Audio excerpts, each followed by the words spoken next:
ആരുമില്ല തോന്നുന്നു. ഇതാണ് പറ്റിയ സമയം.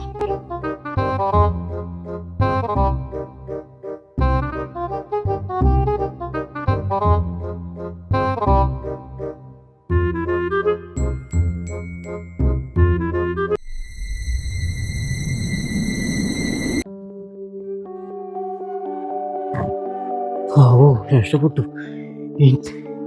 ഇനി ആരും നിന്നെ പിടിക്കില്ല.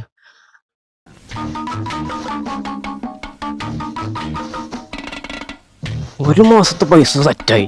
ഇനി കുഴപ്പമില്ല. കള്ളം കള്ളം കള്ളം കള്ളം ഇതാ പിടിക്കാനെടുത്തോളൂ.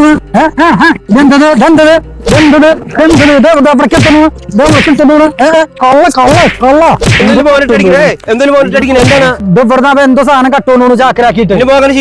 ആരാ പറഞ്ഞു നിങ്ങളുടെ മോൻ നിങ്ങളുടെ വീട്ടിൽ നിന്ന് എടുത്തോണ്ട് പോണത്? ചാക്കരാക്കി കൊണ്ടുപോണ്. ഞാനൊക്കെ അടുത്ത പറമ്പത്തെ വിറകുണ്ടാക്കിട്ടൊക്കെ പട്ടിണി ഉണ്ടാവാൻ ഗ്യാസ് തീരുണ്ടായി. അതൊക്കെ ഗ്യാസ് ഒക്കെ ഇപ്പൊ ഗ്യാസ് കിട്ടാണ്ടിരിക്കുക. അന്നൊക്കെ കുടുംബത്തിൽ വെച്ചിരിക്കാൻ പറ്റുമോ?